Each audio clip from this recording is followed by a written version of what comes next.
We're to the point now where building your draft strategy around running backs is pretty much the only thing you can do. And for a while there, the Bestball bros took over the fantasy football landscape. A lot of you guys watch people who are very into Bestball or do Bestball drafts because Underdog decided to shell out a bunch of money to pretty much everybody. And so everybody got into Bestball. Here's big words on the screen as I say this. Bestball isn't fantasy. It's not. It's its type of fantasy, but you play it completely differently.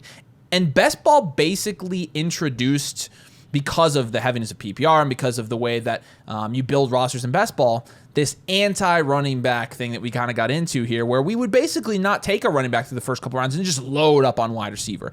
Zero running back is what they called it. I call this strategy the zero running back. You can call it whatever you want, but this is the Bestball bro strategy. And what I'm going to present you today, and Nathan as well. Nathan's here. Say hi, Nathan.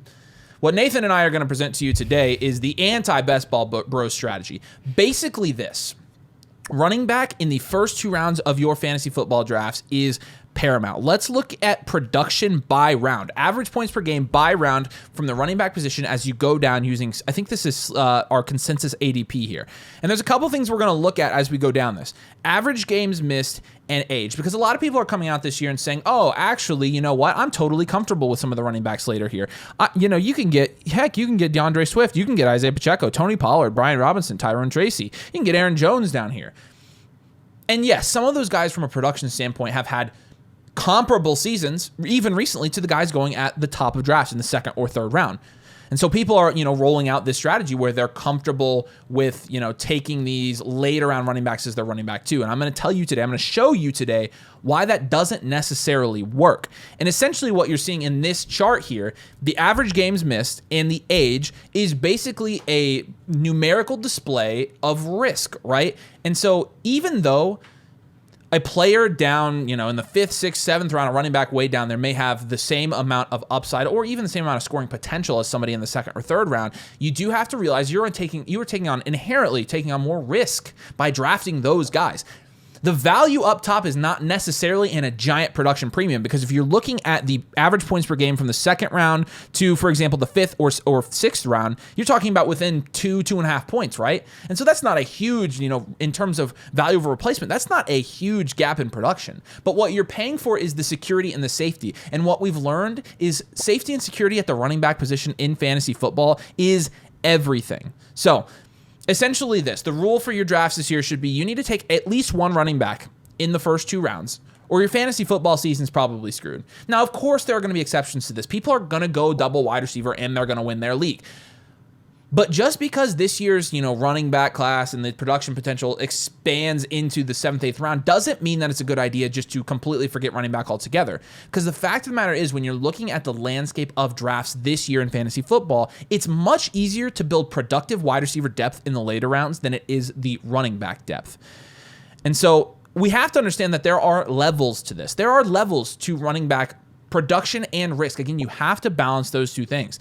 The other thing to consider here is, in season, nobody will trade running backs. You want an example of this? Go back to the Flock League last year. People don't trade running backs. Running backs, all of a sudden, you get through draft season where wide receivers are the hot commodities and people want to, jump on. I got this wide receiver and this wide receiver. I got this dual. But then you get in season, and it's the people who have the running backs who typically prosper. The only guys you could get were like Kareem Hunt. You could get those types of running backs. You could get nobody. And the nice thing is, in terms of liquidity, which is good if you're playing in an active league, especially, a home league where everybody's fairly active, or if you're playing in a sharper league especially, liquidity of players positionally is also very important. And in my opinion, running backs, when you get into the season, because of how often running backs get hurt, and because there aren't 3 of them on each team that you could potentially start, there's usually only one.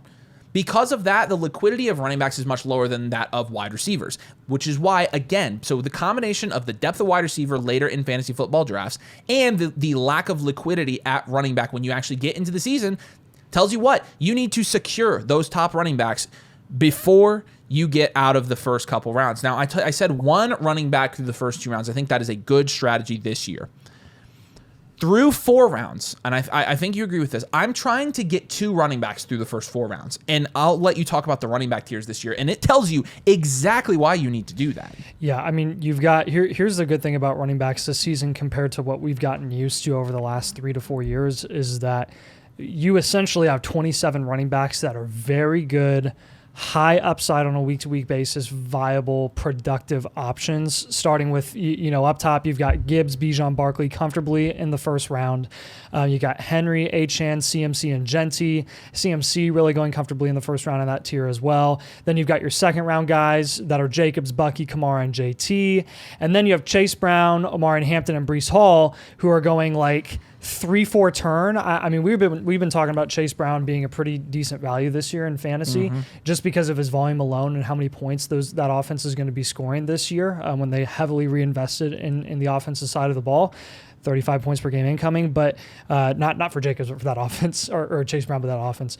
Chase Brown, I mean, is honestly one of the better running back values in the draft this year, in our opinion, barring injury. He's fallen, I think, as far I've seen late third. I think Avery's seen mid third or something like that. I've seen mid third. Yep. We're both totally cool with that price. And then you've got another tier drop where you're looking at like Chuba Hubbard, who efficiency wise is pretty much the same as Chase Brown, but he's going multiple rounds lower. James Cook, who reported at training camp, because go figure, he has zero leverage, and he's going to be getting a good amount of volume. Joe Mixon, Travion Henderson, James Conner, Caleb Johnson, Kenneth Walker as well. And then you've just got some other rookies in this tier below. RJ Harvey, Judkins would be in the tier above if it weren't for some of the legal stuff. Aaron Jones, David Montgomery, RB2 behind Jahmyr Gibbs. When he was on the field with Jahmyr Gibbs, 16 points per game. And then Isaiah Pacheco is actually the tier below. DeAndre Swift also in this F tier as well, just because he's like the only man standing in Chicago and Ben Johnson likes to run the ball a lot. And then that's when the big teardrop is, right? The teardrop where Pacheco is in that G tier with B-Rob, Pollard, Scadaboo, Pacheco, very boom bust, hit or miss guys where you don't really know what you're going to get from them. Some of them might be splitting backfields. All of them might be splitting a backfield this year. I think our favorite upside shot in that range would be Scadaboo. B-Rob's your high floor guy, maybe. Pacheco, also a little boom bust as well. And then you've got some backups here in the H tier as well with some uncertain backfields. But I mean, look from the F tier to the G tier, how dramatic that drop off is. And when you're looking at Harvey, Jones, Judkins, Monty, and Swift, they're going anywhere from 6th, 7th round. And then after that, it is so ugly. So look, on the bright side, guys, you got 27 running backs to play with in the first 6 to 7 rounds of your fantasy draft. On the not bright side, on the half-empty side, if you don't end up with a pretty solidified running back room after those first 6 rounds, you might be screwed at running back, or at least you're playing with some crazy fire. And you better hope that you hit big on one of those guys in the G to H tier that we just mentioned here, because I mean those tier breaks are dramatic. And when you're looking at different formats here, we've got really 3 main formats that we generally look at in terms of like 90% of people playing these formats. You got ESPN, Sleeper, and Yahoo. ESPN, Kamara and Hampton in round 4.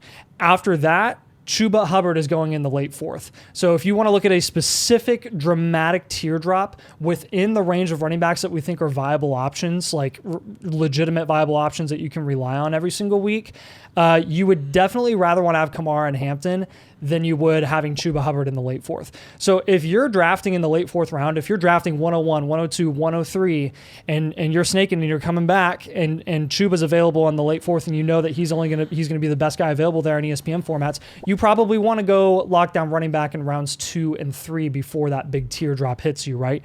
In Sleeper, Alvin Kamara and Hampton in round 4, and then Chuba also in the late 4th as well. So very similar in this format. You want to make sure that you're capitalizing on Kamara and Hampton if you're on the tail end of the first round, drafting in that range and probably selecting Kamara and Hampton at the 3-4 turn. And then looking at Yahoo, same guys here, RJ Harvey being the pick after Omari and Hampton according to ADP. Would you rather have Omari and Hampton or RJ Harvey? That's a hypothetical question. The answer is Omari and Hampton objectively. So I think that's our biggest focus. The biggest teardrop that we want to mention here within that range of viable options is Kamara and Hampton. If Kamara and Hampton are available within the ADP range that you should be selecting them, you really probably should just take them, or you're going to have a lot more of a shaky running back room, and you can get by with some of those wide receivers going in the 6th and 7th round instead. Yeah, and I can give you some examples from a recent mock draft we did live on the channel where you can see everybody was kind of experimenting with some different types of team builds, but this is exactly what I'm talking about. When I'm looking at the different combinations we had of the wide receiver 1 and 2 and the running back 1 and 2 on different types of teams. This is an example. I drafted this spot where my wide receivers 1, 2, and 3 were Amon-Ra St. Brown, Rashee Rice, and Tet McMillan. Okay, and then my running backs 1 and 2 were Bucky Irving and Breece Hall. Right next to me, Our boy David, he tried this strategy, and he told me afterwards, running back got way too dry, and after I tried this, he went triple wide receiver up front, so essentially went no running back. So he had Puka, A.J. Brown, and Mike Evans, which is great, but his top 2 running backs, Chuba Hubbard and Aaron Jones. I mean, and then he didn't even get another running back through 10 rounds. So you're looking at, again, when we're stacking up our top 3 receivers there, Amon-Ra, Rice, and Tet versus Puka, A.J. Brown, and Evans, I think you give the slight edge to his team, but it's not as near as dramatic as the difference in running backs, right? And I think you would agree with that. Right. Bucky and Brees clear by a long shot Chuba and Aaron Jones. Well, and the likelihood that Amon-Ra, Rice, and Tet could match or exceed the production combination of Puka, A.J. Brown, and Mike Evans is not outside the realm of possibilities. It's 100% not. I mean, obviously things have to happen, and those guys take on risk as well. The same thing applies at wide receiver, so that's not to be ignored. If you end up drafting these running backs and waiting at wide receiver, yeah, I'm taking Rashee Rice, who has legal trouble, who has an injury. I'm taking Tet McMillan, who's a rookie. You're looking at guys in that range like DK Metcalf, who's not been good at camp so far, and also is on a new team with Aaron Rodgers. You're looking at Courtland Sutton, who's 31 years old, Devonta Smith, who's been a wide receiver 3 at points, Zay Flowers, who has 0 touch. So again, the risk happens at both positions. But what kind of the point of this video is, you're better off waiting to draft your second wide receiver until the 4th round than you are drafting your second running back. Because if you're drafting anywhere really from in like the top 8 spots this year, especially on sleeper drafts, and if you get past that Omarion Hampton and Kamara tier and it's coming back to you in the 4th, you're taking Chuba or Connor or Mixon or Walker or Montgomery. And let me tell you this.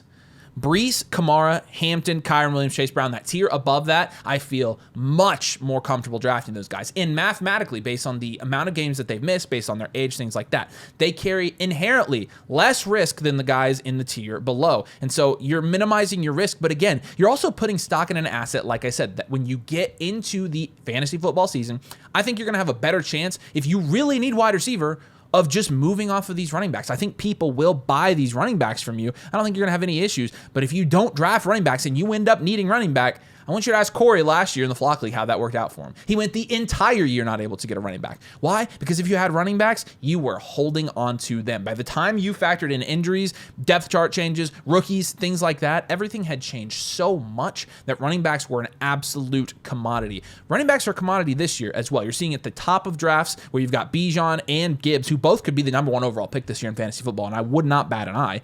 But you've also got, your riskier guys like Barkley. You've got Henry and McCaffrey. You've got Achane and Genty. The running back position as a whole has kind of made a little bit of a comeback, but again, don't let any best ball bros tell you, hey, running back, just wait, draft those wide receivers. I wouldn't do it. I wouldn't do it because of the way that running backs produce and kind of made a comeback last year in fantasy football. I think you'd be putting yourself at a severe disadvantage. So a couple disclaimers here. The data that we read to you obviously doesn't include rookies because we don't have production data for rookies, right? And so looking down this chart one more time here, again, you really do see like the huge drop-off after round 6 from a production standpoint. But after round 4, you see a pretty decent drop-off as well, right? And so you can start to see where those drop-offs happen. Obviously, drafting a first-round running back is best case scenario here. But in the 2nd and 3rd round, getting those in really even like the tail end of the 4th, or sorry, the beginning of the 4th, where you're getting guys like Kamara who are driving the statistic up, drafting those 2nd, 3rd, 4th round running backs, in my opinion, is the best strategy in fantasy football this year. Yeah, and I would, highly recommend if you are going to select a running back in the 4th round like we're recommending. If you notice here in this average point per game table, the production on an average basis with all of the proven running backs that we've seen is actually higher in the 4th round than the 3rd. The reason being, a lot of those are the older assets that might be fading out long term. There's maybe people advocating for regression and predicting that and stuff. So the average games missed is like triple that of what it is in the 3rd round. So that really is going to be the biggest difference. Even though you see a climb in production from last season compared to where they're going this season at price, that would be wise because they're a little more risky. So try to balance that with some safety up top, right? Whatever wide receivers you end up taking in the top 2 rounds of your fantasy draft, make sure that you're balancing maybe some of the risky veteran assets like an Alvin Kamara, who you'll be selecting in the 4th round potentially. Make sure you balance that with an Amon-Ra St. Brown. Make sure you balance that with a seriously, I would probably not pair Puka Nacua with Alvin Kamara because they both have a decent amount of risk tied to each other. Right. And that's when you'd want to go with a safer option up top. So just keep that in mind when you are looking at running back in the 4th. When you're looking at round 5 as well, the age is definitely kind of skewed by guys like James Conner who are sitting in that range, Montgomery, and they have a little bit of risk as well, missing time. But that big drop off or round 6 to round 7 is just brutal. I mean, a 3 point per game drop off is pretty insane at the running back position. And go back to that mock draft that you did earlier. I just want to show you guys what we're looking at wide receiver in that range in the 6th round, compared to those running backs who the productive ones have totaled 14 points per game. 6th round wide receivers, you're looking at Jalen Waddle, who couldn't do jack last year. Jerry Jeudy, who actually was the most productive going in that range last year. Khalil Shakir, who I mean, he won't be sniffing 14 points per game. Calvin Ridley, he can't get an accurate quarterback. Maybe Cam Ward could do that for him this year, but I mean plenty of, and then there's 2s here as well, wide receiver 2s. Jordan Addison's a wide receiver 2. Chris Olave, Tyler Shuck throwing in the ball. Travis Hunter, who knows how much he's actually going to play on the offensive side of the ball. Like there is a lot of inherent risk there at wide receiver, with their production floor legitimately being like any one of those guys, probably 10 points per game. Yeah. And you're looking at the average for running backs in that range being about 14. So I think that's why we like running backs there so much and why you got to capitalize. Yeah. So. And so to kind of summarize this video here real quick, the main point here is you've got to find a balance between reliability and low risk. And the best balance that is found is usually when you draft 2 running backs in the first 4 rounds. Okay. Yep. Rounds 2 and 3, you can see lower in points per game than round 4, but they're much less risky due to averaging almost 2 less missed games. Again, we talked about the injuries that come into play as you move down here. Round 4 has higher points per game, but you'll notice more injury prone, right? Average games missed goes up to 2.3 games on average there among those running backs. And so again, that's why they're going in the 4th, right? These guys who are scoring 17 points a game aren't going in the 4th for no reason, right? If they were sure things, they'd be going in the 2nd round.